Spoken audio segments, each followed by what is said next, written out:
நீங்கள் பார்த்து ரசித்துக் கொண்டிருப்பது உங்கள் ஜித் தொலைக்காட்சி.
பந்தம் பசங்கள் தாழ்வட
இப்படி இருப்பது அழகாகுமா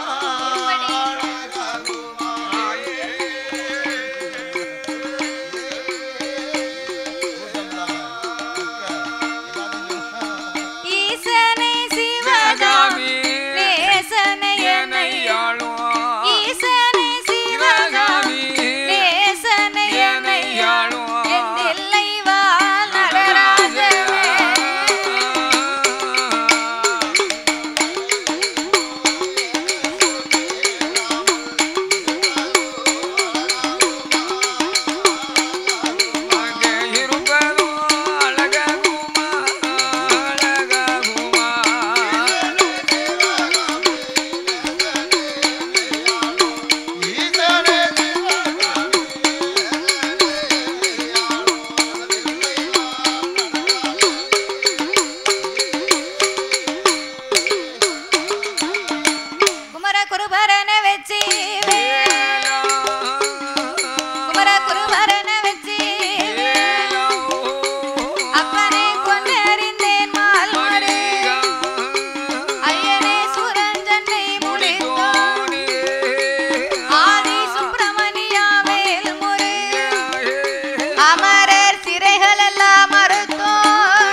ஆதி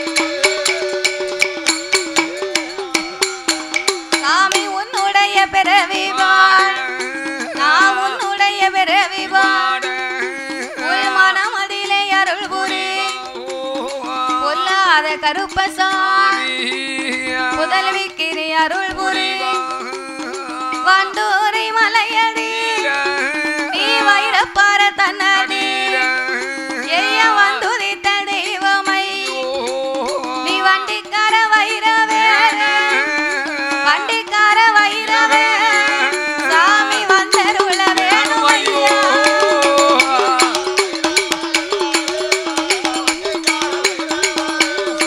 சாமி வந்தாருட வேணும் ஐயோ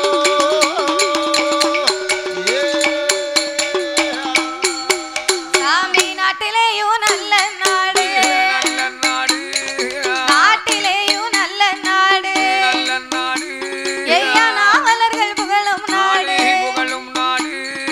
வடமலை பொழியும் நாடு புலிந்ததென்றல் வீசும் நாடு மாதம் 3 மலை பொழியும் வருடம் 3 பூவிளையும் தேனிருந்து தேன் சொரியும் தென்றல் வீசி கனி சொரியும் அங்கே வர்க்கை பிலா மரங்கள் மலர்ந்தோங்கி செழிக்கும் நாடு மாடு கட்டி போரடித்தான் மாளாது சென்ன 11 மாடு கட்டி போரடித்தான் மாளாது சென்னல் என்று குதிரை கட்டி போரடித்தான் குவியாது சென்னல் என்று ஆனை கட்டி போரடிக்கும் எரியா போரடி அழகு திருநாடதில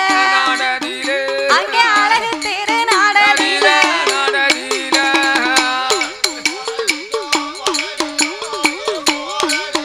அது அழகு தேரு நாடாதீர ஐயா அழகு தேரு நாடாதீர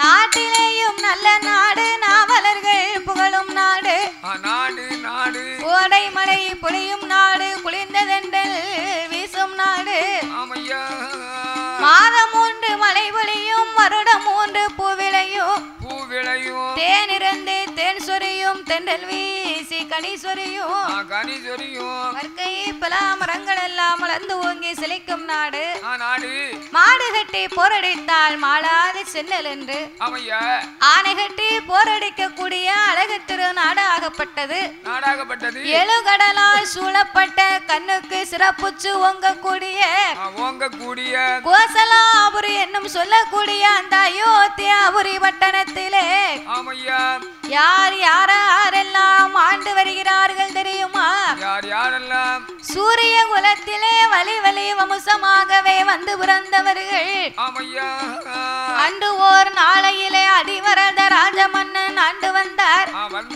அவர் கண்ணுக்கு பின்னாலே தசரத சக்கரவர்த்தி மன்னன் ஆண்டு வந்தார் தசரத சக்கரவர்த்தி மன்னனுக்கு பின்னாலே அவர் தவமிருந்து ஈண்டெடுத்த அருந்தவ புதல்வன் அயோத்தியா உரையை ஆள வந்த ஹரிராமன் ரகுராமன் அந்த ராமச்சந்திர பூமானாகப்பட்டவர் அன்னையாகப்பட்ட சீதாதேவியோடு வெகு சிறப்பாகவே வாழ்ந்து வருகிறார் அல்லவா எவ்விதமாக வாழ்ந்து வருகிறார் தெரியுமா அவரும் மன்னவனும் தேவியுமா மன்னவனும் தேவியுமா மனமகிழ்ந்து வாழ்ந்துவார் கொண்டவனும் தேவியுமா குணமுடனே வாழ்ந்துவார் எல்லுக்கு என்னை போல் அவரும் என்னை பிரியா தோழர் போல் பூவும் நல்ல மனமும் போல் பொருத்தமுடன் வாழ்ந்துவார் வள்ளுவனு வாசுகி போல்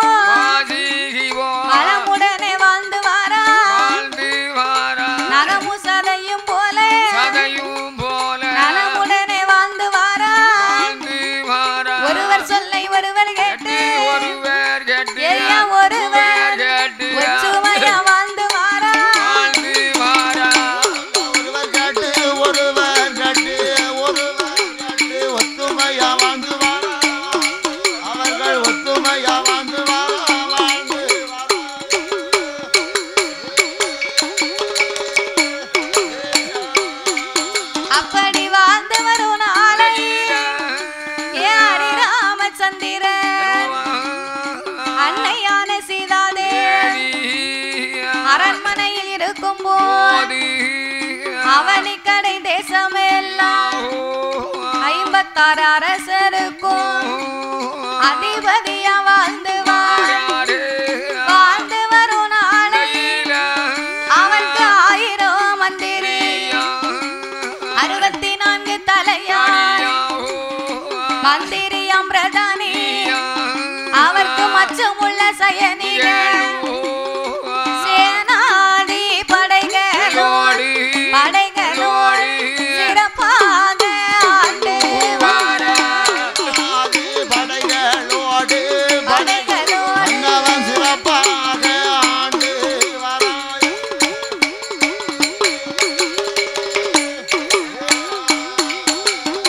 சேனாதி படைகளோடு வெகு சிறப்பாகவே ஆண்டு வருகிறார் ஹரிராமமூர்த்தி. 1000 மந்திரியும் 64 தலையாரிமார்களும் உங்க வார பலாப்பழத்தை அங்கேயாம்பா கொண்டு போற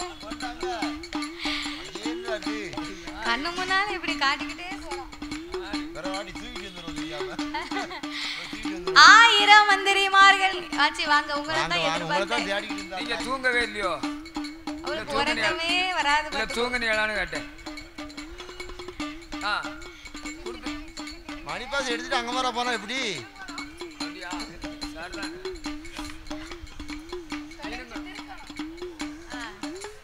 1000 மந்திரியும் 64 தலையாரிமார்களும் மந்திரிகள் பிரதானிகள் மச்சமுள்ள செயனிகள் சேனாதி படைகளோடு மன்னனாகப்பட்டவர் வெகு சிறப்பாகவே வாழ்ந்து வருகிறார்.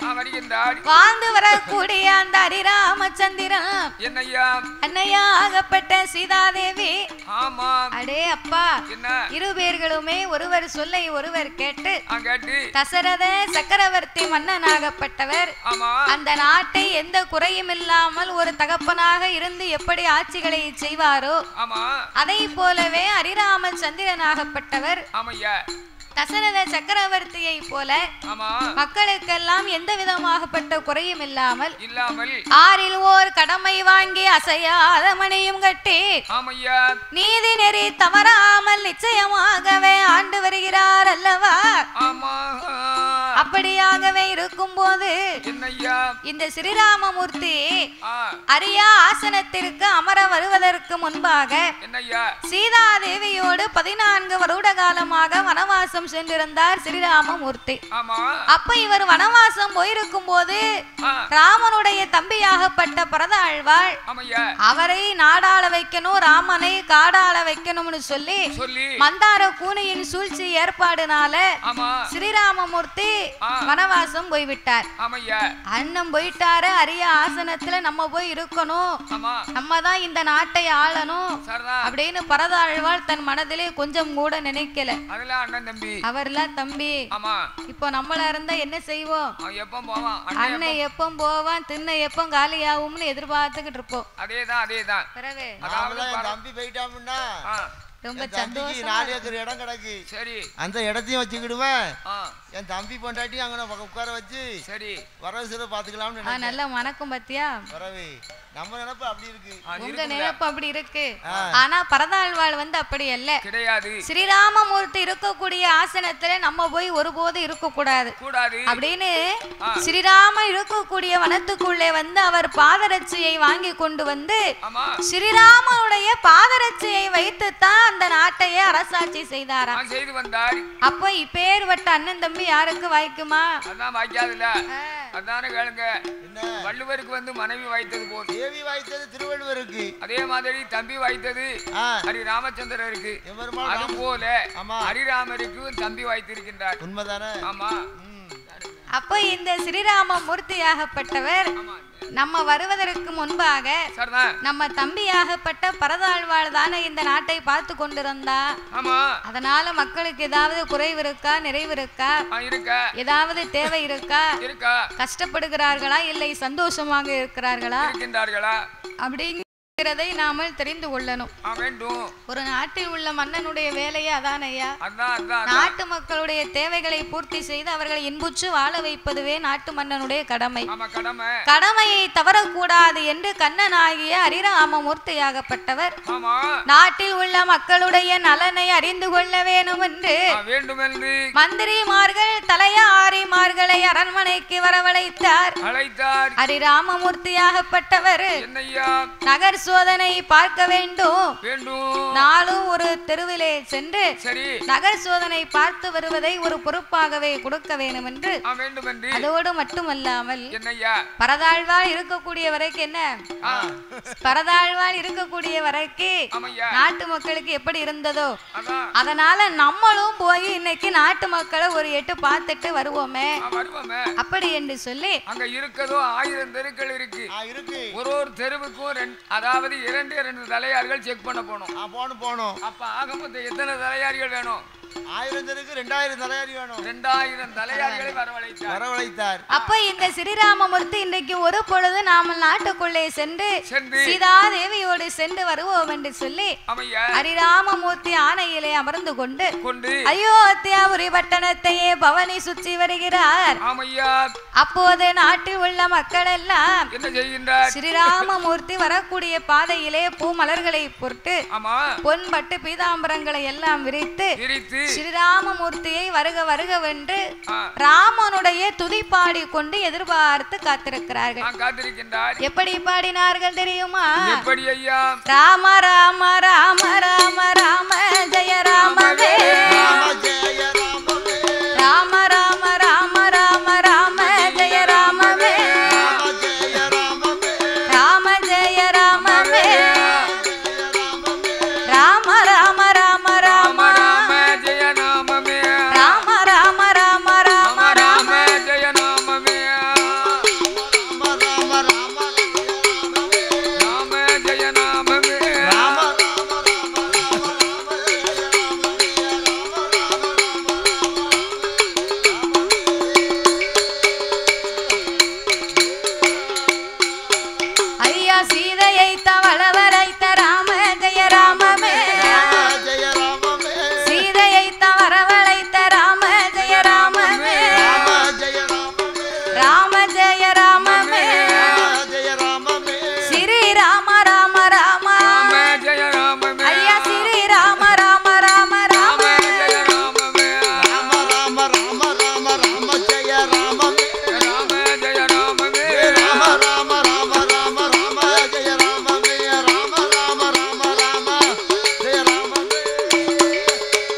வருக வருக ஹரிராமா வருக அச்சுதனே வருக சீதையை மனமுடித்த மணவாளா வருக வருக என்று ஹரிராமனை வருக வருகவென்று மக்கள் எல்லாம் வரவழைத்தார்கள்.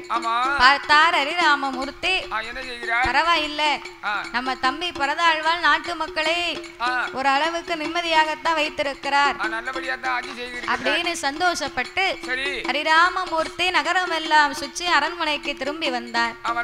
அரண்மனைக்கு திரும்பி வந்து அரிய ஆசனத்திலே சபா மண்டபத்தில் குலவிருந்து வருகின்ற வேளையிலே மறுநாளையில இருந்து தலையாரிமார்களுக்கெல்லாம் நகர் சோதனை பார்க்கக்கூடிய வேலை. 1000 தெருக்களுக்கும் ஒவ்வொரு தெருவுக்கும் 2 பேரா போய் ஒவ்வொரு நாளும் இரவும் பகலுமா நீங்க நகர் சோதனை பார்க்கணும். ஆனால் நகர் சோதனை பார்க்கக்கூடிய உங்களுக்கு ஒரு முக்கியமான ஒரு செய்தி. என்ன செய்தி? நீங்க நகர் சோதனை பார்க்கக்கூடிய இடத்துல அங்க ஏதாவது அட்டகாசம் நடக்கு, மக்கள் ஏதாவது சேட்டை பண்ணுகிறாங்க, ஏதாவது ஒரு தவறு நடக்கு அப்படின்னா அத ஓலையில எழுதி அப்படியே கொண்டு வந்து என்னிடத்திலே மட்டும்தான் ஒப்படைக்க வேண்டும். யாராவது தப்பி தவறி கோபம் கொண்டு ஏதாவது ஆக்கினை செய்யணும்னு நீங்க நினைச்சீங்க, என்னுடைய அனுமதி இல்லாமல் எதையும் செய்ய வேண்டும் என்று நீங்கள் நினைத்தீர்களேயானா, அதை மீறி நீங்கள் ஏதாவது செய்தீர்களேயானா உங்களுக்கு ராம துரோகம் பிடிக்கும் என்று சொல்லி ஸ்ரீராமமூர்த்தி சொல்லியே அனுப்பி வைத்தார். ராமனுடைய பேச மீறி எதுவும் செய்யக்கூடாது, நடக்கக்கூடாது.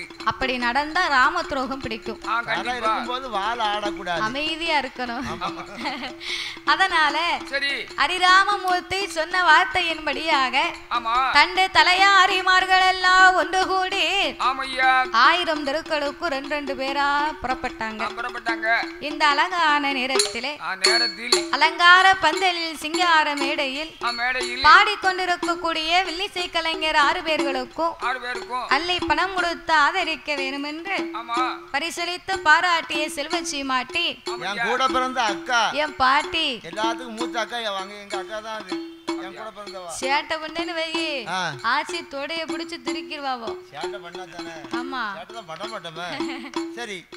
அப்பேற்பட்ட அருமை பாட்டியவர்கள் கோட்டமாடன் துணையை கொண்ட சுரண்டை பரம்படிப்பான் சார்பாக சென்னை தாம்பரத்திலே வாழ்ந்து வரக்கூடிய மெட்ராஸ் சென்னை அங்க கிடையாது, மெட்ராஸ்ல இருக்காவோ. சரி, சென்னை தாம்பரம் மாநகரத்திலே வாழ்ந்து வரக்கூடிய மகேந்திரன் அவர்களும் கற்புதம் அவர்களும் ஜெய் சூர்யா அவர்களும் பிரகதி அவர்கள் சார்பாகவும் நீங்களே எழுதினியாச்சு. பரவாயில்ல, நல்லா படிச்சிருக்கீங்க. ஆச்சி பீக்கங்கா முடிச்சிருக்காவோ. அந்த காலத்து படிப்பு. ஆமா, பரவே. அந்த கிளாஸ் பீக்கங்கானா அந்த காலத்து படிப்பு இல்லையா, பிகாம். ஓ, பிகாமா? இப்போ படிச்ச படிப்பு. சரிதானே. அந்த காலத்துல 6ஆம் கிளாஸ் படிச்சா வாத்தியார் வேலை. உங்களுக்கு வாத்தியார் வேலை கிடைக்குமா? ஓ, காலேஜ்ல லீவ் போட்டு வந்திருக்காவோ நினைக்கேன். என்ன பாக்கன்னு வந்திருக்காவோ. அப்படியா? ஆமா, பரவாயில்ல, பேக்க இறக்கி வச்சிட்டு வாங்க. ஆமா, கொஞ்சம் உட்கார்ந்து போங்க. அப்படி பாட்டியின் அன்பு கரத்தாலே மகேந்திரன் அவர்கள் சார்பாக கற்புதம் அவர்கள் சார்பாக ஜெய் சூர்யா அவர்கள் சார்பாக பிரகதி அவர்கள் சார்பாக பாட்டி அவர்கள் நம்மளுக்கு 101 லட்சத்தை அன்பளிப்பாகவே அள்ளி கொடுத்துள்ளார்கள். அள்ளி பணம் கொடுத்து ஆதரித்த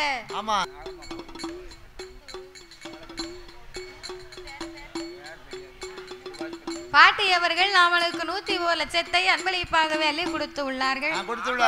ஆழ்வாகுறிச்சியிலே வாழ்ந்து வருகின்ற குமார் என்று சொல்லக்கூடியவர்கள் நேற்றைய தினமையிலே 200 லட்சத்தை நமக்கு அன்பளிப்பு செய்தார். மேல கடையநல்லூர் மாநகரிலே வாழ்ந்து வரக்கூடிய நாகம்மன் கோவிலிலே பணியாற்றி வரக்கூடிய அப்பேற்பட்ட பூமானவர்கள் சாமி அவர்கள் வந்து 2 கனியை கொடுத்து 101 லட்சத்தை அன்பளிப்பு செய்தார், அள்ளி கொடுத்துள்ளார். அப்படி நம்மளுக்கு அள்ளி பணம் கொடுத்து ஆதரித்த அன்பு உள்ளமெல்லாம் அவருடைய உச்சார் பெற்றார் உறவினர்களோடு அவர் எப்படி வாழ வேண்டும் தெரியுமா? எப்படி ஐயா? வாழ வேண்டும், வளர வேண்டும், மலை மூருக அவர் மலை மூருக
எந்த முகம் போனாலும் தங்க முகமாகி போன இடங்கள் எல்லாம் பொன்முகமாகவே திரும்பி அம்மனுடைய அருளாலே கருப்பசாமியினுடைய கிருபையினாலே என்றென்றைக்கும் கைலை போல வாழ வேண்டும் என்று ஐயாவை வணங்குகிறோம் ஐயா.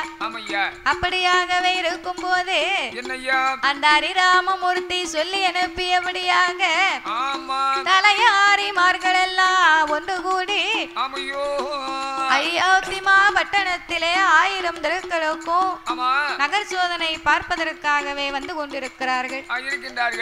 அப்படி நகர் சோதனை பார்க்க வந்து கொண்டிருக்கும் போது அந்த அயோத்தியாபுரி பட்டணத்தில் வடகிழக்கு திசையிலே அமைந்திருக்க கூடியது ரோமாபுரி என்னும் பட்டணத்திலே அந்த ஊருக்கு பேரு வந்து ராமாபுரி பட்டணம் தான். ராமனுடைய பேரை நம்ம அப்படி சொல்லக்கூடாது, தலையடிச்சு சொன்ன மாதிரி இருக்கும் அப்படின்னு அத ரோமாபுரி பட்டணம் என்று சொல்லி அழைப்பார்கள். அப்பயே ஏற்பட்ட அந்த ரோமாபுரி என்னும் பட்டணத்திலே வண்ணாருடைய வீதியிலே ரசகர் குலத்திலே வந்து பிறந்தவர் யார் யாரெல்லாம் வாழ்ந்து வருகின்றார்கள் தெரியுமா? சாமி ரோமாபுரி பட்டணத்தில் ரோமாபுரி பட்டணத்தில் அங்கே யாரெல்லாம் வாழ்ந்து மாடவன்னார் மாறி பிள்ளை மாடவன்னார் மாறி அவர மகிழ்வோடு வாழ்ந்துவார்.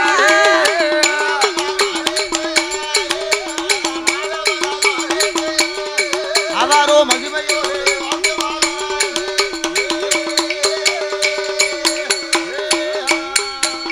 அந்த மாடவன்னார் மாறி பிள்ளை மகிழ்வோடு வாழ்ந்து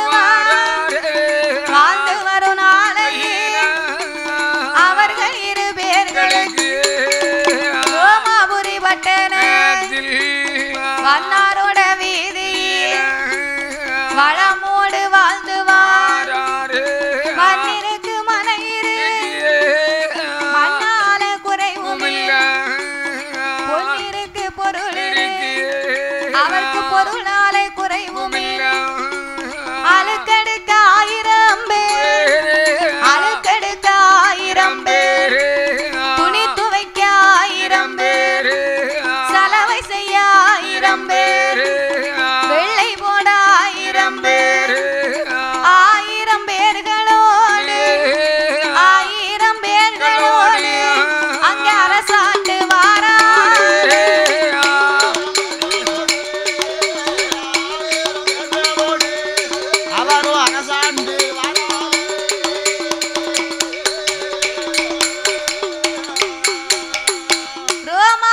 பட்டணத்திலே இந்த மாடவன்னாருக்கும் மாறி பிள்ளைக்கும் வண்ணாருடைய வீதியிலே இவங்க ஒரு வசதி உள்ளவர்களாக அந்த தெருவிலே கொஞ்சம் நல்ல 1000 வேலையாட்களோடு அவங்க வீட்டுல வேலை பார்க்கறதுக்கு மட்டுமே 1000 பேரா. 1000 பேர்கள் வேலையாட்கள், அழுக்கடுக்க 1000 பேர், துணி துவைக்க 1000 பேர், செலவை செய்ய 1000 பேர், அதை இஸ்திரி போடுறதுக்கு 1000 பேர், கொண்டு கொடுப்பதற்கு 1000 பேர். 1000 பேர்களோடு வேலையாட்களை வைத்து வேலை பார்த்து வராங்க. நமக்கு வேலைக்கு போக முடியல, 4 பேரை வச்சு எங்க மேய்க்க? 4 பேரை வச்சு வேலை பார்க்கணும்னா 4 பேரும் 4 குணத்தோட இருக்கான். 4 பேத்துக்கு 4 புத்தி இருக்கு. ஒருத்தன் நல்ல பேரா இருக்கான், ஒருத்தன் கெட்டவனா இருக்கான், ஒருத்தன் முசுறு குணம் பிடிச்ச பேரா இருக்கான். 4 பேர்த்த வச்சு நம்மளால சமாளிக்க முடியல. அப்பா என்ன பாடுபட வேண்டி இருக்கு உங்களை சமாளிக்க முன்னால. வேலை பார்க்க மனுஷன் வச்சு வேலை பார்க்கக்கூடிய ஆள் வந்து பொறுமையா தான் போகணும். அப்பதான் வேலைக்கு ஆட்களை வச்சு சமாளிக்க முடியும். அப்ப இப்படி 1000 வேலையாட்களை வைத்து மாடவன்னாரும் மாரிப்பிள்ளையும் அந்த ரோமாபுரி பட்டணத்திலே ரஜகர் வீதியிலே வாழ்ந்து வருகிறார்கள். வாழ்ந்து வரக்கூடிய காலகட்டத்திலே அவங்க வீட்டுல வந்து பொன் பொருளால எந்த குறையுமே கிடையாது. பிள்ளை இல்லையாத குறையும் இல்லாமல் இறைவனுடைய அருளாலே 12 வருடத்திற்கு பின்னாலே தவமிருந்து பெற்றெடுத்த திருமகன் ரசகர் குலத்திலே முத்து போல் ஒரு கண்மணியை பெற்று எடுத்ததனாலே ரஜகமுத்து ரஜகமுத்து வென்று பெயர் நாமங்கள் பாவங்களை சுட்டி அந்த ரஜகமுத்து பாலகனை வெகு சிறப்பாகவே வளர்த்து வருகிறார் அல்லவா. ரஜகமுத்துக்கு 5 வயதாச்சு. அறிவு பாடத்தை கற்பித்தார்கள். ஆச்சி வீட்டுல இருப்பா.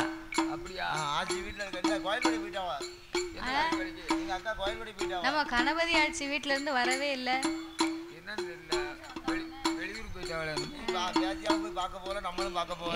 போன முடிச்சுட்டு போனோம். வீட்டை மறந்துட்டேன். அதனாலே 5 வயதாச்சு அறிவு பாடங்களை கற்பித்தார்கள். 7, 8 வயதாச்சு என் சுவடிகளை படிக்க வைத்து இந்த ரஜகமுத்தாகப்பட்டவன் 12 வயதுக்குள்ளே பல பாடங்களை எல்லாம் படித்திருக்க ரஜகமுத்து வீட்டுக்கு ஒரே ஒரு மகன் பாருங்க. தவமிருந்து பெற்றெடுத்த திருமகன் அல்லவா. ரொம்ப செல்ல பிள்ளையா வளர்ந்து கொண்டே வருகிறார். அப்படி வளர்ந்து வரக்கூடிய ரஜகமுத்தாகப்பட்டவன் 20, 21 வயதாகிவிட்டது.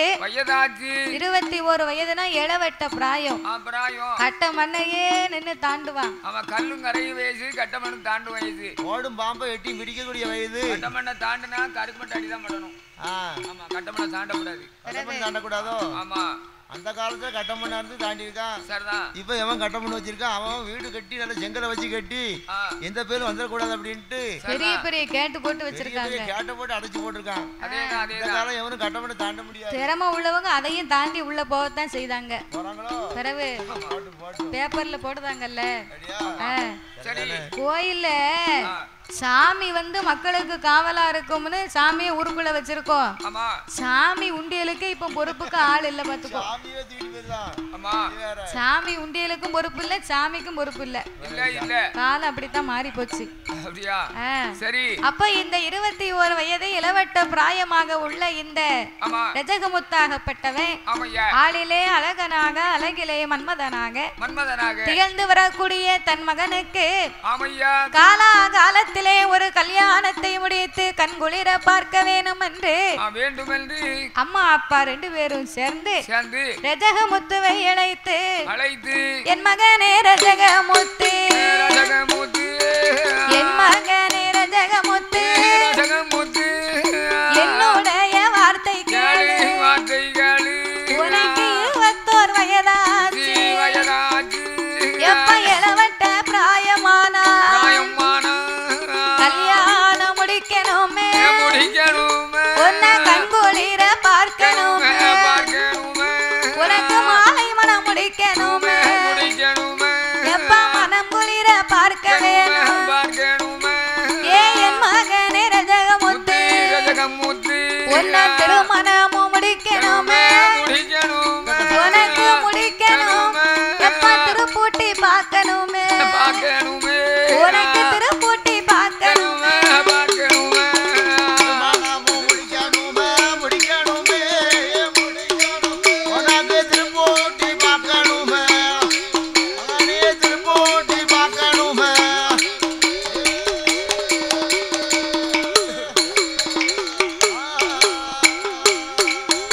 அங்கே அம்மா அப்பா சொன்ன போய் உடனே அதை கேட்ட ரஜகமுத்து ஆட்டு வண்டி சம்மதித்து, ஏ அப்பா என் மகனே ரஜகமுத்து, உனக்கும் வயசு 21 ஆச்சுடா.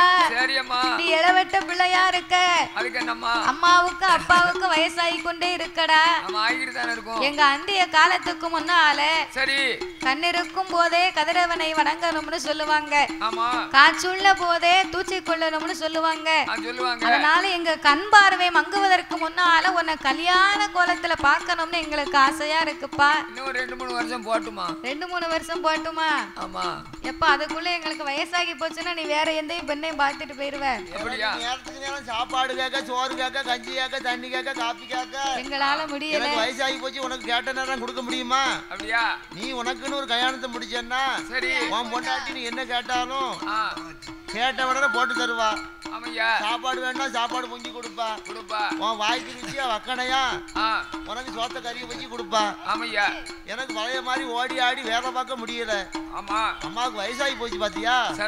அதனால ஒரு அழகான பொண்ணை பார்த்து உனக்கு கல்யாணத்தை முடிச்சிடலாம்னு நானும் அப்பாவும் முடிவு பண்ணி வச்சிருக்கோம். அப்ப தாங்களுடைய விருப்பம் உன் அபிப்பிராயம் என்ன பண்ணு என்கிட்ட கொஞ்சம் சொல்லு. அப்போ அம்மாட்ட சொல்ல வெக்கமா இருந்துச்சுன்னா உங்க அப்பா கிட்ட சொல்லு. சரி உங்க அப்பா கிட்ட சொல்ல வெக்கமா இருந்துச்சுன்னா கீழே வீட்டுல அண்ணம்மா இருக்கா பாரு பெரியப்பா அம்மாவன் சரி முருகேசன் அவங்கிட்ட சொல்லு. அம்மா நான் யாருகிட்டையும் சொல்லணும்னு ஆசையும் இல்லை எனக்கு அவசியமும் இல்ல. உங்களுக்கு மனம் போல எப்படி பெண்ணும் பார்க்கணும்னு ஆசை இருக்கும் நீங்க பாருங்க. உங்க இஷ்டம் போல உங்க மனசு போலவே நான் கல்யாணம் பண்ணிக்கிறேன் அம்மா உங்களுக்காக நான் முடிக்கிறேன் அப்படின்னு ரஜகமுத்து சொன்ன உடனே சரி மாடவன்னாருக்கும் மாரி பிள்ளைக்கும் தர்க்கம் வருது. ஆமா எப்படி ஏன் தர்க்கம் வருது? எதுக்கு? மாடவன்னார் நினைக்காரு மனசுல நம்ம தங்கச்சி பிள்ளைக்கு தான் நம்ம பிள்ளையை கட்டி கொடுக்கணும்னு அவருக்கு ஒரு ஆசை. ஒத்தைக்கு ஒரு பிள்ளை ரஜகமுத்து நம்ம தங்கச்சி மகா ஒரு பிள்ளை இருக்கா சூப்பர் பிள்ளை அவளை கட்டி வச்சிட்டோம்னா சரி நம்ம சொந்த பந்தம் விட்டு போகாம இருக்கும்னு அப்பா நினைக்காரு அப்படின்னு மாடவன்னார் நினைக்காரு. சரி மாரி பிள்ளை என்ன நினைக்கா? அம்மா என்ன நினைக்கா? நமக்கு இருக்கக்கூடிய சொந்த அண்ணன் அம்மா கூட பிறந்த அண்ணனுக்கு ஒரு பெண் குழந்தை இருக்கு அவளுக்கு தான் முடிக்கணும்னு இவ நினைக்கா. அந்த பிள்ளைய தான் அண்ணன் மூலம் தான் கட்டணும். அப்ப ரெண்டு பேரும் மாறி மாறி சொன்ன உடனே சரி மாரி பிள்ளை விடுத மாதிரி இல்ல விட மாட்டேங்காரு. இங்க பாருங்க அங்க இங்கன்னு அடுத்த வீட்டுல போய் பெண்ணு பார்க்க கூடிய வேலை நமக்கு வேண்டாம். அடுத்தவள் வந்தாளானால் நம்மளை ஆதரித்து வைக்க மாட்டா எனத்தால் வந்தாளையானா நம்ம கூட இணைந்து இருக்க மாட்டா. எங்க அண்ணன் மகா இருக்கிறா ஒரு பெண்கொடியாகப்பட்டவள் என் மகளுக்குனே பிறந்தவா. அவ பேருதான் மகிழம்பூவா. பேருக்கும் ஆளுக்கும் அவ்வளவு பொருத்தமா இருக்கும். பேர்பட்ட அழகேஸ்வரி அந்த மகிழம்பூவாளை கொண்டு வந்து மகிழம்பூவாளுக்கு பிறந்தவன் தான் இந்த ரஜகமுத்து. ஆமா ரஜகனுக்காக பிறந்தவதான் மகிழம்பூவா. இது இன்னைக்கு ராத்து என் மனசுல வந்து ஆசை கிடையாது. சின்ன பிள்ளையில இருந்து சின்ன வயசுல இருந்து என் பிள்ளைய பார்க்க நான் சின்ன பிள்ளையில இருந்தே நினைச்சு வச்சிருந்தேன். பார்த்து வளர்த்து வந்திருக்காங்க. அதனாலே மகிழம்பூவாளுக்கும் ரஜகமுத்துக்கும் திருமணங்களை முடித்து நாமல் திருக்கல்யாணத்தை முடிக்க வேணும் என்று அவர்கள் பெண் பார்க்க வேணும் என்று எங்கே வருகிறார்கள் தெரியுமா? மன்னார் குல வழக்கப்படி மன்னார் குல வழக்கப்படி அவளை பெண்ணதுவும் கேப்பாரா மகிழம்பூவா பெண் கோடிக்கு அவளை பரிசமது போடுவாரா அங்கே நாள் பார்த்து தினம் குறித்து நல்ல நாளை எதிர்பார்த்து நல்ல வைகாசி மாதத்தில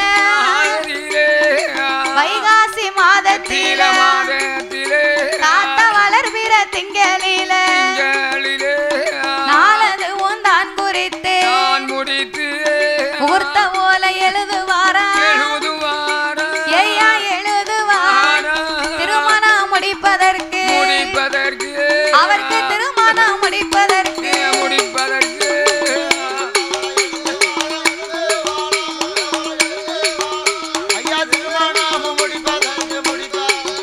அங்கே திருமணம் முடிப்பதற்கு